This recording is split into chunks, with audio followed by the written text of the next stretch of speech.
After a contentious week in Trinidad and Tobago, in which the major opposition United National Congress and other third parties requested ballot recounts following the Twin Island nation's August 10th election, the UNC finally conceded defeat, officially clearing the way for President Paula May Weeks to swearing a new government led by incumbent Prime Minister Dr. Keith Rowley. I ask you to leave behind all the aggravations of the elections. Leave that baggage behind. Let us look ahead, firm in the gaze that we are looking at our future, a future which all of us have committed to, and a future which says to us that we ought to have boundless faith in our destiny. That destiny is largely in our hands. So I want to thank all those of you who are PNM standard bearers, all 40 of you. It has been a pleasure, it has been an honor to lead you into battle. This week on the Bub Report, we do a post-mortem of the Trinidad and Tobago elections, the issues of race, claims of election irregularity, social media boycotts, and the dangerously rapid post-election spike in COVID-19 cases. Over in Grenada, the parish of St. David on the island's east coast is increasingly becoming a hotspot for high-end exclusive tourism projects, including the Six Senses 5-star hotel chain being developed by Range Developments. The construction of the hotel is occurring on the site of the Lasages Salt Pond, home to the most significant proportion of wetland birds in Grenada, according to Caribbean Wet Birds Census. The salt pond is also home to various mangrove species. The adjoining beach is also a nesting site for the leatherback and hawksbill turtle. However, according to a review conducted by the GAEA Conservation Network, the impact of this particular development project does not bode well for the ecological health of the wetlands in Lasages. GAEA raised several red flags about the danger of the project to the surrounding ecosystem, as well as issues of access to the beach. Joining us today on the Bub Report are Kevin Fellman of the Guardian Media Group, Dr. Kenneth Carter, veterinarian and environmentalist, Jody Daniel Simon of the GAEA Conservation Network, Sean Sour Serpent Niles, community leader, and Jane Ivy Pearl Nurse, sustainable development practitioner. It's Sunday, August 16th, 2020, and welcome to the Bub Report, Sunday edition. A pleasant good morning, viewers, and welcome to another edition of the Bub Report, Sunday edition. I welcome all of our viewers in Grenada and in the diaspora and around the Caribbean. And this week, the Democratic nominee for President Joe Biden announced his vice presidential pick in the person of Kamala Harris. In October, the Bub Report will be dedicating some of our programming to the upcoming presidential elections, especially as it affects the Caribbean community here in the United States. So do stay tuned for that. On a programming note, with respect to today's program, we are also endeavoring to invite the MP for the constituency of St. David, Oliver Joseph, as well as Dr. Valma Jessame, who actually authored the Environmental Impact Assessment Report for the range development project out there in Lasajes. We also endeavoring to invite the developers, the folks who are developing that site, as well as the physical planning unit, as a follow-up to today's program. I did reach out to Dr. Jessame and MP Joseph, who did give a commitment to giving their side of the story on this very pressing issue. But first, Kevin, let me welcome you back to the Bub Report. We had some technical glitches last week, but thankfully we were able to have you back. Now, overnight, there were some late-breaking developments in Trinidad and Tobago. The country seems to be under some kind of lockdown again in the wake of the elections. Can you give us a sense of what is happening out there, Kevin? Well, good morning again. Yesterday, Prime Minister Dr. Keith Rowley held a press conference where he announced a few new COVID-19 restrictions, but it's not a lockdown that occurred months ago. So basically, casinos, members clubs, bars, beaches are now restricted from 6 a.m. on Monday. This was so during the previous lockdown. And now that has led to a lot of people rushing to get to the beaches today. The beaches along the north coast of Maracas, Las Cuevas, and it's pretty packed since about 7 a.m. this morning. We have videos and footage coming through. People are just rushing in to get their last dip in salt. Also, what is supposed to happen tomorrow as well is that they're going to make mask wearing mandatory. Before, it was more about pleading citizens to wear a mask to help prevent the spread of COVID. But now it's going to become mandatory that if you're caught in public not wearing a mask, you could be charged for it. And all of these things are coming after a 6-week intense election campaigning, where people blatantly disregarded the public health advice of not congregating. In both major parties, not so much the small parties because they don't have such a large support base. A lot of people congregated and they were at what's supposed to be political walkabouts turned into political meetings sometimes. Even on election nights, people went to their constituency or their candidates' campaign offices, and in some places it looked like a party. And so as you say in Trinidad. Yes, a fact. Yeah, because there were music, there were people dancing, there were people whining, there were people in the road. I mean, it was like a mini carnival in some areas. And so the CMO and his team said last week that they expect a spike in COVID-19 cases given what was happening previously with a rapid spread. I don't know if you know that we're now classified, or we're now going to be classified as community spread as opposed to cluster before. So yesterday, the CMO announced that he made that recommendation to the Pan American Health Organization to inform the World Health Organization that TNT now has community spread.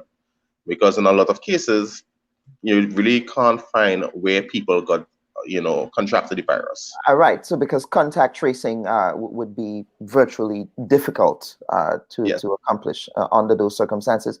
Now, Kevin, moving on, is it fair to conclude that the United National Congress also conceded that the recounts have stopped and that they would have ceded to the incumbent Prime Minister-elect? Well, the leader of the United National Congress has not made any public statements, like physical public statements, since Monday, August 10th. There were press conferences by the UNC, led by the PRO, Anita Haynes, and the candidates of the 6 who contested the 6 marginal constituencies who requested recounts. The opposition, the political leader of the UNC, the only thing you hear from her is via social media. She has not yet come out and say that they have conceded. The last thing she has said is that the UNC has not conceded and they will not concede. They need a recount in 6 marginal constituencies. So the information reaching our newsroom last night is that the EBC completed the recounts. But in most cases, I don't mean to cut you, but Dr. Rowley put out a statement on his social media last night, seeming to suggest that process is over. I mean, yes. So the EBC, said that the recounts are completed. maybe in a few seats you might have had, one or two difference in votes, which is customary. I mean, votes don't really change by hundreds or thousands. And so they will inform the president. Well, if inform the president, and the president will probably swear in a cabinet or the prime minister and a few members this coming week. In terms of a concession, no. The political leader of the UNC has not yet come out and conceded the election. Although, I mean, she doesn't need to. I mean, the EBC has already declared the results that the PNM has won 22-19. Okay. And finally, Mr. Feldman, in the wake of the elections in Trinidad and Tobago last week, race issues would have raised its ugly head during this particular cycle, and it actually reached a fever pitch with boycotts and the use of what is termed in Trinidadian legal lingo as a seditious language on social media. Is this new, or is this par for the course? Elections in Trinidad and Tobago has always been about race. I mean, you see people vote according to race. The People's National Movement is perceived to be has a majority Afro-Trinidadian base, the UNC majority Indo-Trinidadian base, and the MHA political leader David Abdullah says that this election again shows that people voted according to race. I mean, if you look at the constituencies that the UNC got, they have mostly Indo-Trinidadians living there, and vice versa for the PNM. And so every election you have that race issue. This election, it just got really bad. It got really worse to the point where people are threatening to hurt each other. People are threatening to damage property of others. And social media has just, put everything out in the open. And so you have the churches and the mosque condemning that type of behavior. I mean, only over the weekend we saw the politicians really saying something about it, which many felt that they should have done something about it a long time ago. I mean, but the topic of race relation. A lot of the politicians were also stoking the race rhetoric. I mean, you have the leader of the opposition saying black man on the other side, quote unquote, blank man on the other side. And you had folks on the other side also, showing up and stoking race fairs and things like that. So it's interesting. Go on. It's always felt that politicians contribute to it.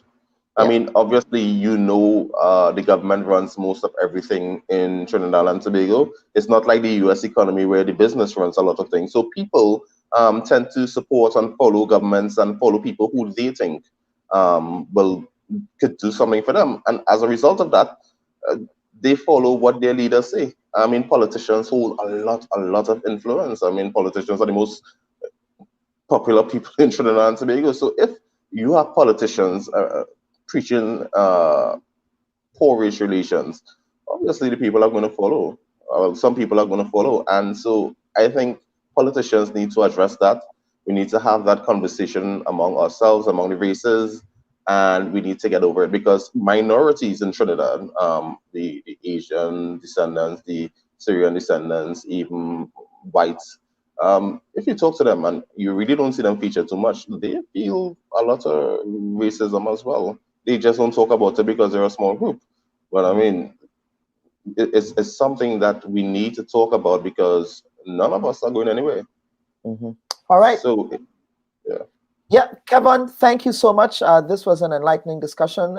As we discussed offline, I will be keeping in touch. I will be taking up that invitation to visit. Is it you from Point, right? Point Fortin? Point Fortin, yes. Yes, southern Trinidad. So whenever I visit Trinidad again, I'll be taking you up on that invitation to visit Point. Thank you, brother, and you have a wonderful Sunday. All right, you too. All right, folks, we will be right back. It's now time for headlines, and let's just take this quick break here. You can see at least 100 ducks on the pond. Most of these are blue-winged teals, but there was nesting coots, there was nesting ducks, and all the nests are destroyed now. There is no shrubbery for them to hide. They're all exposed in the open to the elements. The price of progress. Price of progress. Look at them, all exposed to the elements. Everything.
And welcome back to the Burb Report. And now let me welcome our panelists. We have Dr. Kenrith Carter, and we have Jane Nurse, who is a sustainable development consultant. Dr. Carter, I would start with you. Now, that you were Thank you. actually one of the first people, and welcome to the Burb Report, sir. You were actually one of the first people to publish footage of the unearthed site at Lasages in a video that has since gone viral. Now, as an environmentalist and as a veterinarian, how concerned are you about the general health of ecological sites in Grenada, since the country appears to be moving full speed ahead with the construction of exclusive resorts in ecologically sensitive parts of the country? Thank you for having me.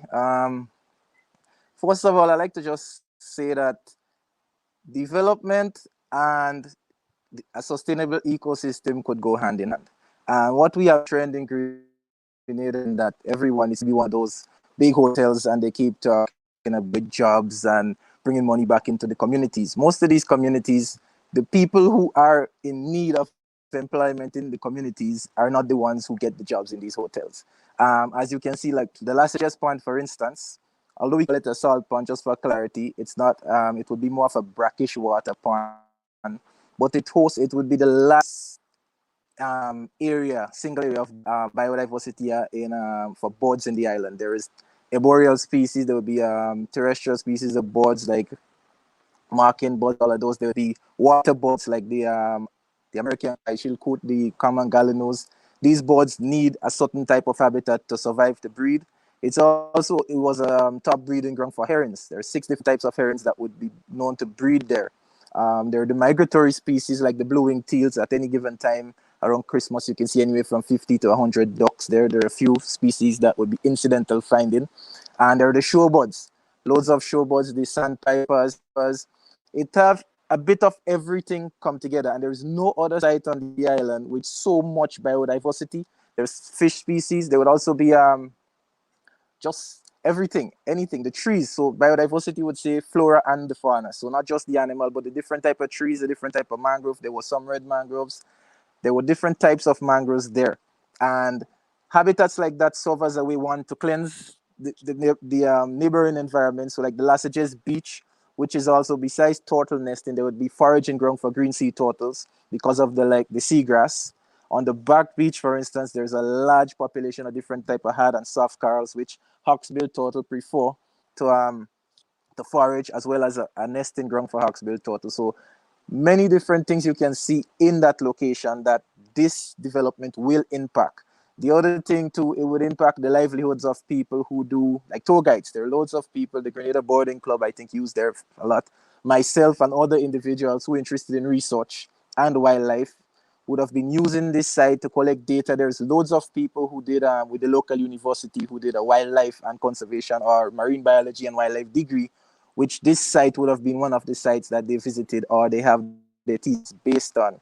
So outside of just biodiversity, it has directly impacted the livelihoods of a lot of Grenadians. And you would see other sites like the Mount Hartman sites. They're also building, I think, another hotel there. They are just start construction.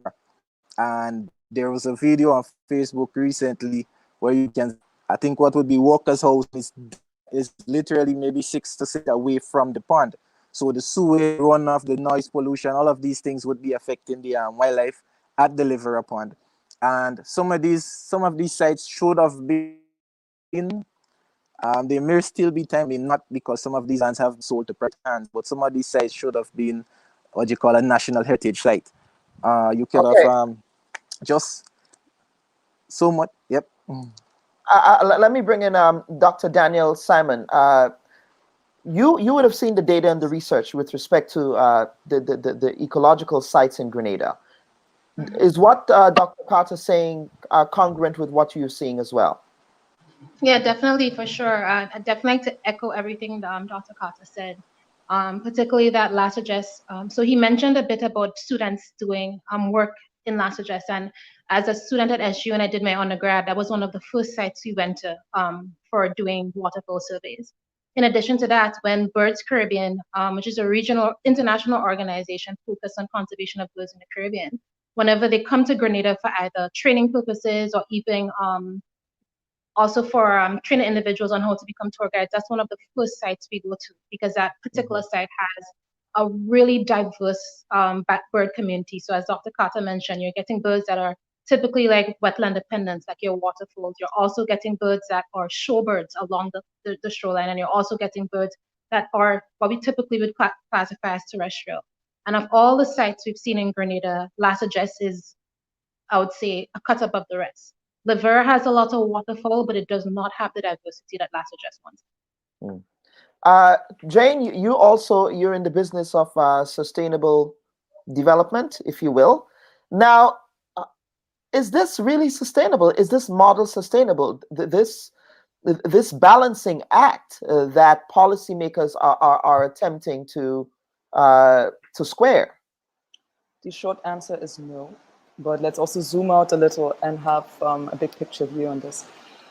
When we consider our context being a small island place, we are actually running out of space. And the kind of development that is predominantly pushed, which doesn't have to be that way, but which is predominantly pushed, is those high luxury resort development areas. And you can do these projects only so many times until you run out of space. Now, the problem with these kind of projects is that they're not inherently evil or that we shouldn't develop. As you've seen from the town hall meeting last week, a lot of the people who were present were actually in favor of development. The question is the process. How do we integrate local communities? How do we integrate the interests of the public when these kind of developments happen? And for that, we have a governance process. And this governance process is failing us time and time and time again. Because as Dr. Carter and also Jody mentioned, there's been a lot of ecological diversity there. There's environmental impact assessments that are being done, and they're being done not as a tick box exercise, but to give recommendations how we can develop and put mitigation solutions in place to lessen the impact and to ensure that both social and ecological concerns are implemented. And that's something we fail to do. So right now, what we're seeing is not sustainable, but it doesn't mean it couldn't be sustainable. And I think this is something we need to focus on as we progress the conversation. How can we turn this from a bad situation into a better situation? I mean, a better situation in the context of Las Address. And I would say this, Las Address is not the only site. I mean, you also would have had Mount Hartman, and now there are issues up in Livera. Again, how do you, and again, that's the question for everyone. How do we, maintain that harmony, or we have already passed that point? Sorry, I'm going to just jump onto that quickly. Yeah. The first thing that we've seen, and which could have or should have been done before anything happened in Las Address or now in Livera or Mount Hartman, is that the town hall meeting that was took place this week. This is the first step.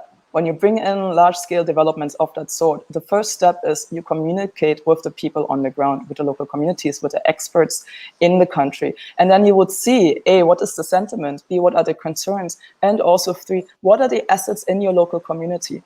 Or very often we make the mistake of categorizing our particular rural communities as institutionally weak. We think of them that they cannot mobilize.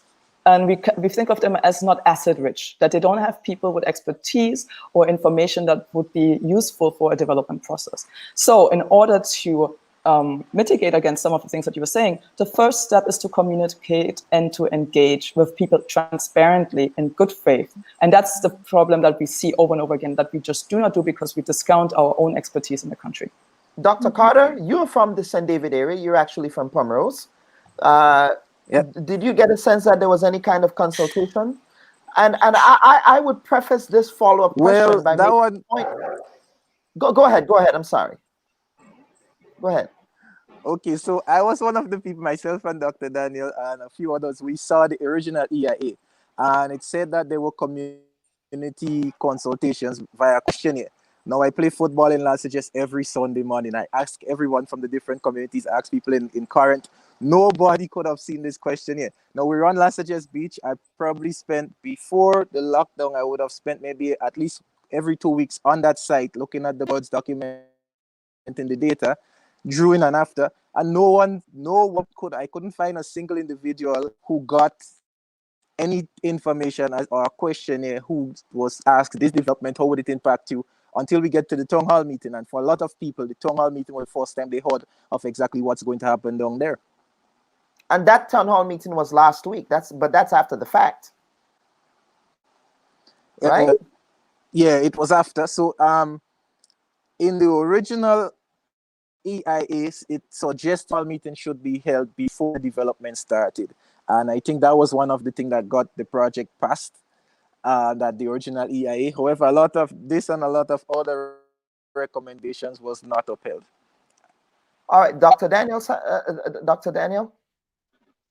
I would say I think to your question about sustainability and how we get there, I think one key thing would be for us to actually follow the Physical Planning Act. One thing it does says is that when a project is approved in principle, then and they determine that an environmental impact statement is necessary, they do not allow development until the process is complete. And a key part of EIAs, as Jane and Dr. Carter mentioned, is community consultation.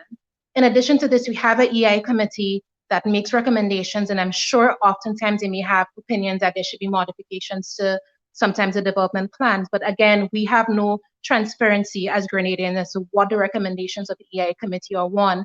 Two, we have no access to the EIA, so we cannot validate whether or not the project is adequately suggesting mitigation strategies. And because we don't have this information, no one is able to hold the developer accountable when they may be violating their agreements with the physical planning unit. So as to Jane's point about sustainability, I think following our actual laws would be very helpful, because from my information, there has been no EIA completed for Mount Hartman, but yet we have individuals clearing land, and there has been no EIA done for Levera, and it's a Ramsar site.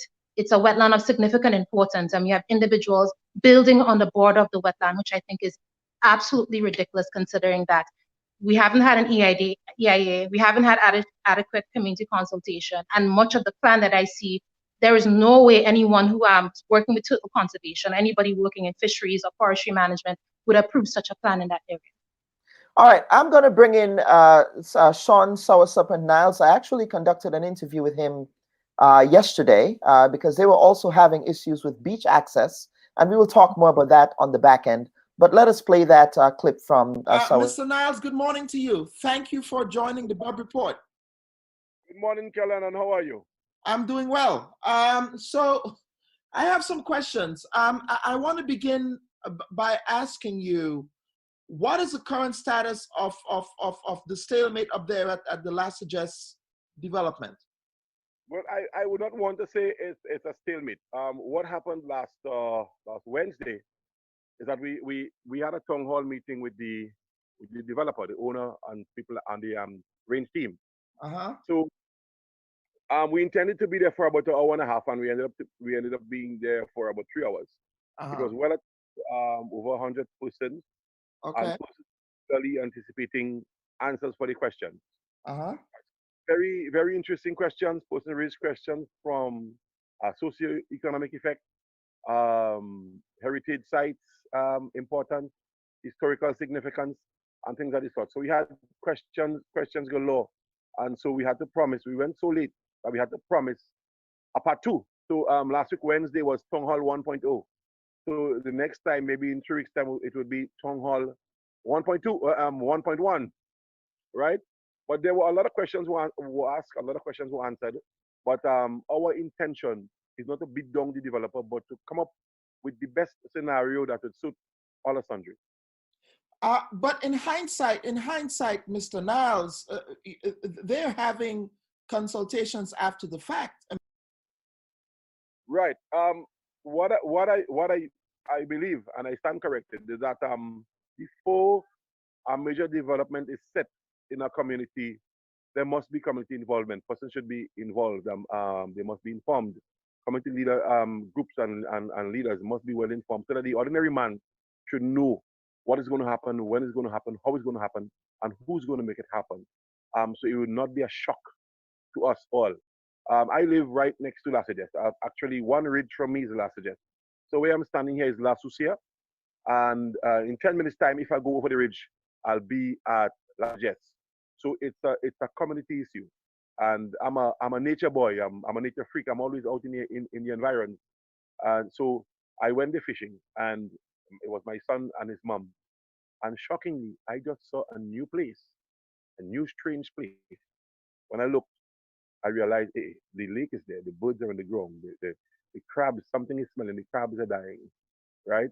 And that to me was a real shock, and I think it was a shock to many people. So all we're saying is that, yes, you got endorsement, you got your past says everything seems to be in order, but the people that be, the person that with the power, let the people know what is going on, so we would have a way of modeling into the situation. And there's a saying old grandfather and teacher Justin says, if you put the crab in the hot water, it would die an agonizing death. But if you put it in the water, it would die slowly without knowing that it's being killed. All right, so that was Mr. Niles, and now we would segue into talking about that consultation that was held there in La Sagesse, I believe, on Wednesday, and I believe the 3 of you were actually at the consultation. Now, first of all, who called that meeting? From my knowledge, from Dr. Carter and I have spoken to the lead developer, and he did mention that they had planned to do a community consultation. So from my understanding, they were planning to do one anyways, but I cannot validate whether it was their initiative or it was a community initiative or if it was both, because I believe there were community groups that were also asking for it and they got in contact with the developer. Other people might be able to shed some more light on this. Jane? I don't know about the details. From what I understood was that I can't recall the name now of the teacher who introduced or who did the opening talk, but I had a gathering or the sense that she was involved in organizing the actual meeting. You said a teacher? Yes. Do you remember? Miss Neptune, exactly. Thank you. Yes, Neptune. And she actually opened up the meeting, grounded us in the space, explained the perspective of the community, which I think was very heartfelt, and that was shared by many attendees. And after that, Mr. Kamal gave his presentation, and then we had the questioning and answering session. Yes. Was that a productive session? Would you yes say and it was no. a productive session? Why was it not a productive session? Let's start there. I think, well, it really depends. It was productive in the sense that it needed to happen, right? So just having this meeting was essential, and it should have happened much earlier, as we said. It wasn't productive in a sense that it wasn't a meeting to come and liaise with stakeholders and find out what their needs are, what their concerns are, and really take that on board to revise or to develop a better product for everyone. It was just we are sorry we're late, but here we are, and let's just make sure we tick this off the, to do this. And that's kind of what it felt like. And I'm saying that because I went there with, as the phrase went very often on that day, open heart and open mind, and offering suggestions. And I reached out to the developer team afterwards as well, saying that if they're interested in suggestions for improving the engagement and the communication with the public and the community, they're more than welcome to reach out. Up to this point, I haven't heard back from them. So it's not quite a week yet since the event, so I don't want to bash them, but did not feel to me that they had really thought about how to structure this event properly, how to facilitate, and how to also mediate, because it became very contentious quickly for obvious reasons. And if you really take consultation serious, and if you take the people that you're engaging with serious, then you put more effort into really listening and taking suggestions, and then also owning up to mistakes that are being made. Dr. Daniel Simon? Yeah, I definitely echo what Jane said. I felt that the meeting was necessary. But I think one critique I would have is I think that someone who had a better skill set in facilitation should have led the meeting to ensure that things did not get contentious. It really got contentious, I think, in a very unproductive way.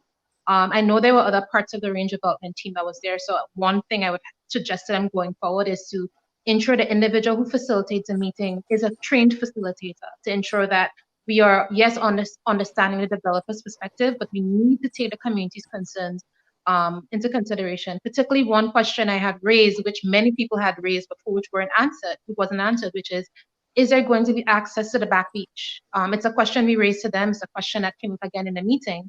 And there was a somewhat of a commitment to ensure that there was access to the back beach, but then I'm not quite sure. There were concerns raised about maybe there may be issues with individuals having security problems with the resort, but I felt that was one question that was not adequately dealt with. And I think, as Jane mentioned, if these things had happened before, we would not be having this conversation now. Let us dig a bit deeper here. Now, you critiqued portions of the environmental impact assessment study that was commissioned by the developer, which I find interesting.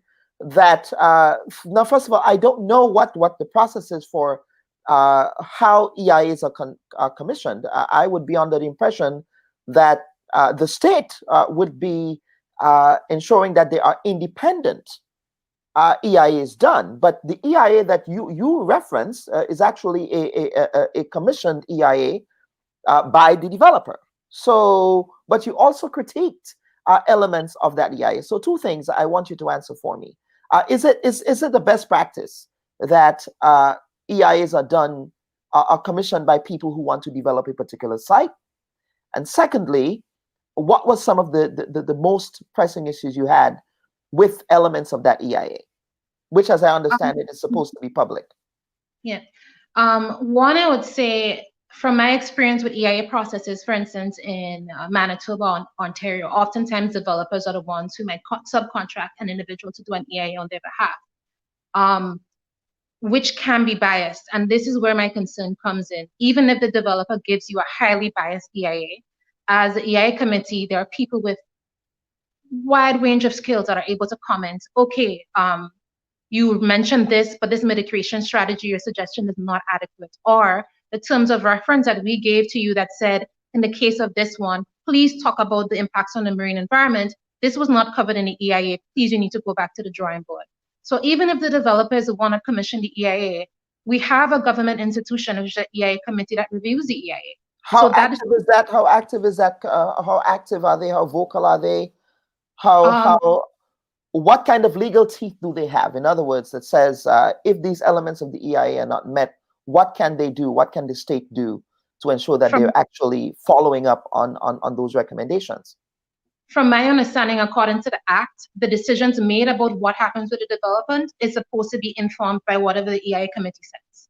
So the EIA committee is kind of like a subsidiary group of individuals who are public servants that are reviewing the EIA on behalf of the physical planning unit, and their recommendations are supposed to inform what decision is taken about the development. Who appoints these people?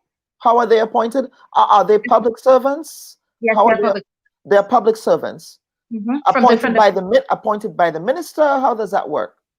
I am not sure how they are appointed, but I believe they would be representatives, fisheries, forestry, environment, I think was a later addition and so on. Okay. All right, Dr. Carter, let's hear from you about that EIA. Have you also seen elements of that EIA? Yes, I have seen the EIA. I know that Dr. Carter is breaking up. He's over there on Isla Kai. So I can add. to Dr. Carter about some of the issues we found in the EIA. Yes. One, terms of reference that was outlined said there is supposed to specifically cover information on the marine environment. There was nothing in there. We had raised that with the developer that there are coral reef ecosystems out there, there's seagrass beds. It wasn't spoken to in the EIA. And then we did some snorkeling and shared the pictures with them to confirm, yes, there is reef there. Maps from the area suggest that there are reefs, so that wasn't adequately covered. We also spoke to the fact that the EIA did make a recommendation to do not cut down trees of a specific thickness of the trunk. That was ignored. The EIA didn't speak to areas up to the riparian buffer, which is not the fault of the EIA. I assume that the person that did the EIA was not given the full entirety of the plan. Thirdly, the EIA in itself wasn't able to speak on the pond design, which we thought was a big gap. And I think that may have been because the developers themselves are not sure how the pond is going to look out. There was nothing that spoke to access to the beach. There was nothing that spoke to the plans for mangrove restoration. There were a lot of things that was missing. And it could be that the person who did the EIA was not given a complete plan and wasn't able to speak to it. But from what we saw with the EIA and the landscape plans that were presented for the project, I felt that there was a lot of missing information, including one more thing I'd add is the fact that we know that NOASA has a groundwater well in the area, as one of the people who reviewed the document said, and the pond itself can be adding to groundwater or taken from groundwater. And depending on whatever they do with the pond, it can influence groundwater supplies. And that, again, was not spoken to in the EIA. So I found it really frustrating that the project was given a go-ahead and all of these things were kind of like up in the air. We weren't sure what was going to happen. Now, Lorna Charles is saying that the area is also an archaeological site. And there was nothing about that, I am assuming, in the EIA about that. Yes, that is correct. What archaeological site is over there? I spoke to Dr. John Hanna, I believe, a couple of days ago, and he said, based on museum records, it could have been a Amerindian burial ground, I think closer to the riparian area. But again, this was not mentioned in the EIA. I think he plans to go do some excavation in the area, but according to museum records, it is an archaeological site. Okay, wow. So you have a couple of other things happening there. I'm going to bring back Jane. Jane. We have two doctors on the stream here. Jane, you also, can you tell us more about the PPU? Well, I don't want to go into specific, or can't really speak to the specifics, but it goes back to the initial question you asked about sustainability and how can we have sustainable development. And Jody has done an excellent job in widening the scope of what the environmental impact assessment should have been looking at in specifics. And so here's the thing. We can have developers come in, but they can't really do any harm if government, and particularly project planning unit, do their jobs right. If they follow the laws that we do have, the procedures that we do have, all these things can be flagged up, and the relevant studies, the relevant people can be brought on board to comment on this. But very often we have this insular process which is not transparent, which does not allow for extra review on time to get these things sorted out. And so, and this is what I want to say in terms of people who are watching and listening and concerned or interested but don't know where to start. We have to actually hold our government accountable for the failure of following procedure. And we can do that. We have enough experts in the country. We have voices to do so. We do not need to sit by idle when these things are not done properly. And I think this is the responsibility of all of us to look at, educate ourselves on these structures, because not the fewest of us are experts on how environmental impact assessments work or how the government specifically has to assess these. But we can get educated, and then we have to talk to the people in responsible positions to say, listen, why is this going through? And I think too often we sit back in silence because some of us can take more heat. Some of us can speak up. Some of us are afraid to speak up. Young professionals sometimes find it quite difficult to speak up because they have fear of repercussions in the long run. But we need to get out of this culture, and we need to take stewardship and responsibility for our environment. And that is every Grenadian's task. Just because it rests, or just because a developer comes in, doesn't mean that we don't have a right or the ability to say something. And very specifically, the project planning unit has a veto power and can say this project is not going to go ahead if these mandates are not being fulfilled. And that's something we really, really, really need to stress. But Jane, let us be realistic. The head of the physical planning unit his boss is a government minister, right? And Then we have so to hold them accountable too. the government minister follows whatever government directive that is handed down. So to the extent that you know they have that particular veto power that you're saying, the jury's still out on that. But what we will do now, we will take a final break, and we would come back for a wrap up. This is certainly a discussion that is probably worth more than one Bub report. And so we are going to give a commitment to have another edition of the Bub report addressing this particular issue. Stay tuned, folks. We'll be right back.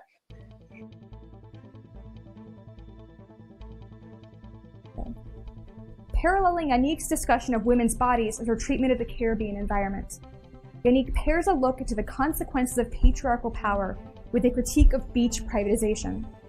In Land of Love and Drowning, resistance to beach privatization comes in the form of the BOM, or the Beach Occupation Movement and Bacchanal. An unnamed narrator explains, "We were marching on the sand and doing wade-ins and soak-ins, and for those who could, swim-ins, running to the beaches in the middle of the night past the guards and the dogs." Specifically, protesters pretended to be Afro-American tourists by donning hats, cover-ups, sunglasses, and sandals. Once on the beach, the protesters reveal themselves, turn on the radio, scream, "We is the Virgin Islands," rip off their costumes, and run into the water. This humorously subversive act of announcing themselves and taking back the beach often resulted in calls to the police and the dissidents in jail. Motivated by the contrast between locals who are faced with no trespassing signs and tourists who are invited onto the beaches, protesters combine activism and pleasure by bringing coolers of rum and coke to the beach, hence the term Bacchanal. And here we have a sign, I'd say within the past 2 years, that was put up in St. Thomas in response to beach privatization there. And one more also in St. Thomas, a no trespassing sign, and there's barbed wire in the background as well.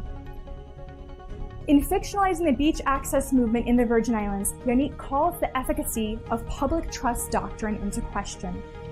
Although the public trust doctrine holds that certain natural and cultural resources are protected for public use, the residents in Land of Love and Drowning are often blocked from accessing the island's beaches.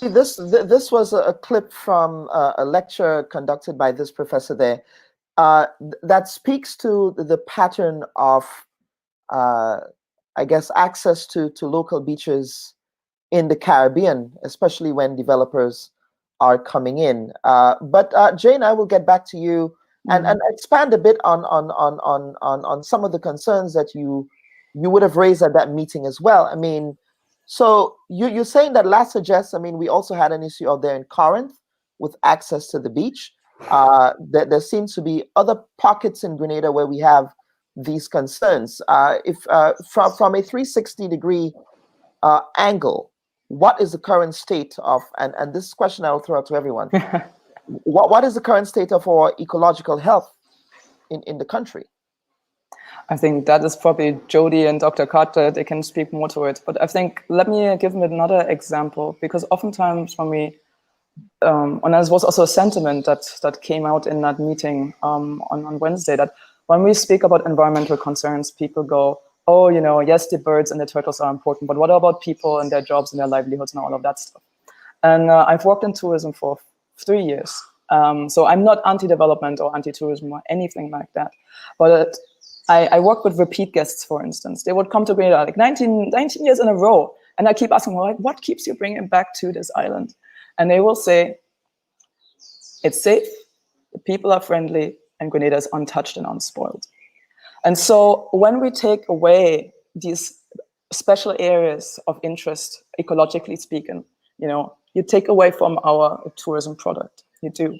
You also take away from our natural heritage. You take away the life source that sustains fishermen, farmers, and their like. So, you know, it's not just about the animals or the species of biodiversity, which is important. It has an intrinsic value, but it impacts us at our very core of existence. Now you take that away. The next thing is you bring in these high luxury developments where people who have the money to invest in a foreign or second passport, but your local people can't actually go in there. The friendliness goes because you build resentment. So then you have that gap, that socioeconomic gap.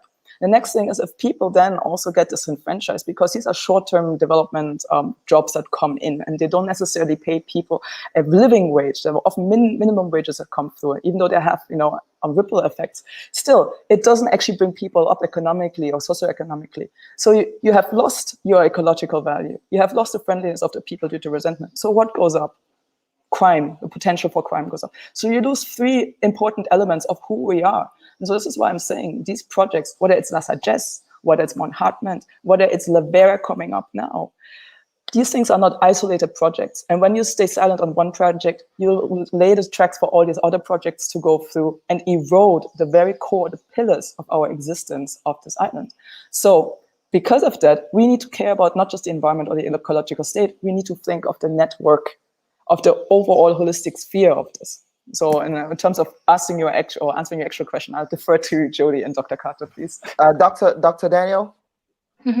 I'd say from our surveys around the island, when it comes to ecological health, I would say one issue we have is high levels of effluent coming in from the rivers. So oftentimes around marine protected areas, if you were to snorkel along Grand Anse Beach, for instance, you would see that the seagrass beds and oftentimes the coral reefs are covered in sediment. And that is also because we've lost so many of our wetlands that used to filter off. They were basically filtering out a lot of your nutrient loads.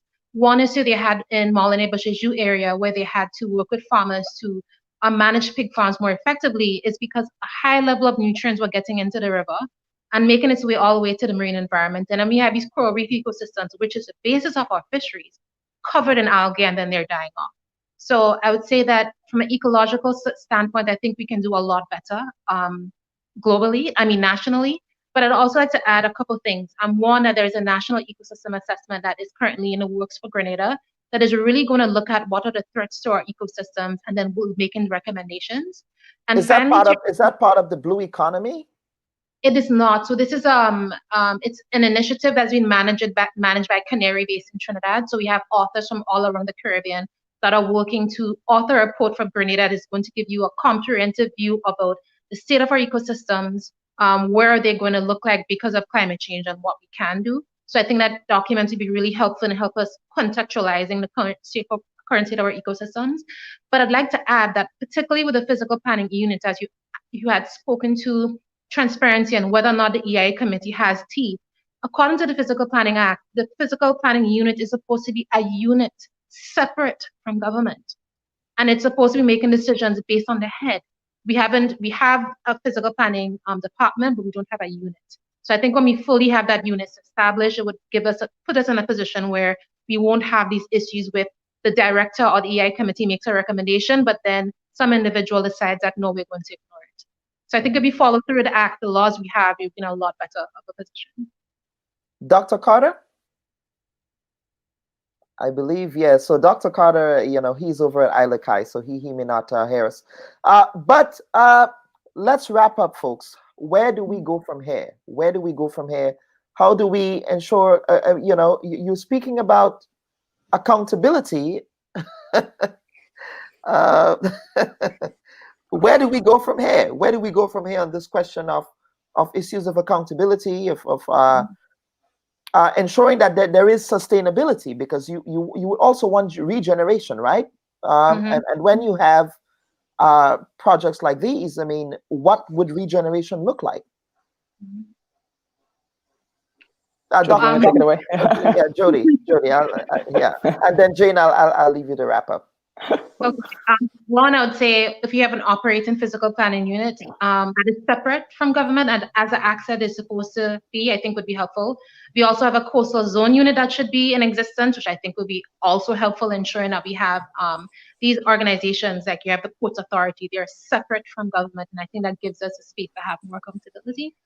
But one thing, I think there are organizations that are trying to, mobilize to get things going, and I think one of them might be useful would be the Grenada Land Access Platform. It's a group of non-profits in Grenada, organizations like Expecto, as well as Grenada Fund for Conservation are part of it.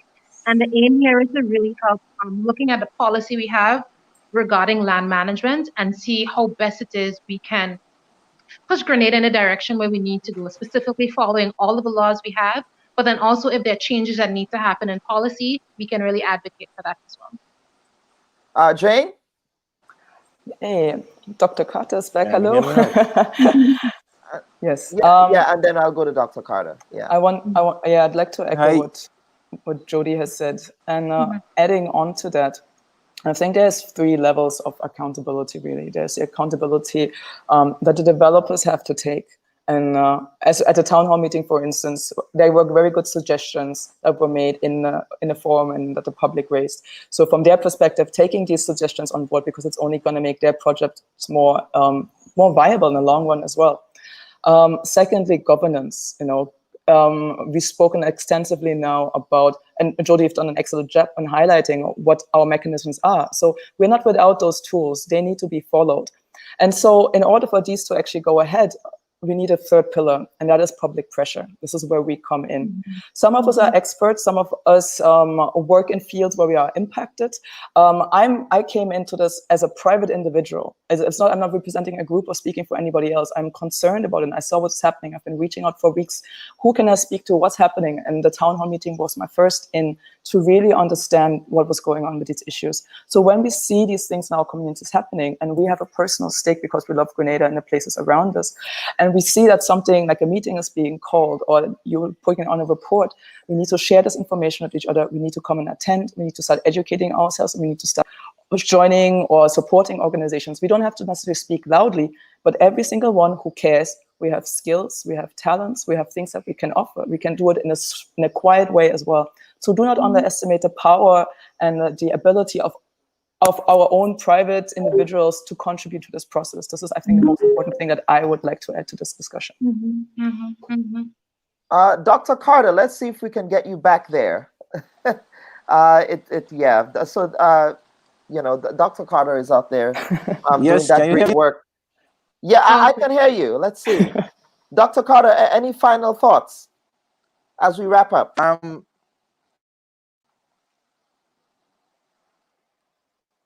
No, he's frozen again. Okay. Yep. Nope, it's Can you not hear me working. I can hear you now. Yes, yes, I can hear you now, Dr. now? Carter. And okay. So what I wanted to add, besides just for the ecologic stuff, we could find jobs. Most of the things they use in this development is low-end jobs to Grenadians. So 100 jobs here, 200 jobs, 180 jobs. We could develop some of these sites. You could set trails. You could have what you call park wardens. You have enough place. If you look deep enough, you can set up enough sectors and jobs that you can fill, because at the same time, the people who get employees increase their standards. So gonna just think about jobs. You can protect your environment. You can make it more eco-friendly developments where that you can develop the national parks, set up jobs, set up a training course, have park wardens, have people there who can set trails, who can guide, have information centers. That way you use these natural resources and you sort of board the people, because if I'm a park warden, I can now teach you, this is what we have here, this is when this is how you can see it. It brings a different light to say this is just a tree or this is just a board, because now you make it part of someone's livelihood. Okay. Can you hear me still? All right. I can still hear you. You're just warming up, my friend. But let me thank you, folks. This discussion will continue because it's a conversation that needs to happen. But just let me go to some of the comments before we wrap up. Timerton says we have to ask ourselves why this government removed the physical planning unit from the Ministry of Works and placed it under the directive of the Prime Minister and the Minister of Finance. That is something we are going to be following up on. Also, Chris Davies says a land use policy was drafted about 4 years ago, and it is still sitting in limbo. We need to lobby to make sure it is adopted. Sue Patrice says, so we are not short of the expertise like these young people to assist, integrate development and environment for a strong biodiversity and being sustained for generations to come. Leon says, Dr. Carter is on Gilligan's Island. Yes, I believe he is. Then we have another comment from Bob Marishall, who says, I must commend these young panelists. Imagine they are in the decision-making process of the government. Stay strong, folks. You make Grenada, Carriacou, and Petite Martinique so proud. And Brandon is asking a question, and of course, that is something we can discuss offline, folks. Can we have a follow-up call of concerned people to organize? Yeah. And on that note, folks, this has been the Bub Report Sunday edition. It has been my pleasure to host another edition of the Bub Report. I'm Kellen Bub. You have a wonderful week.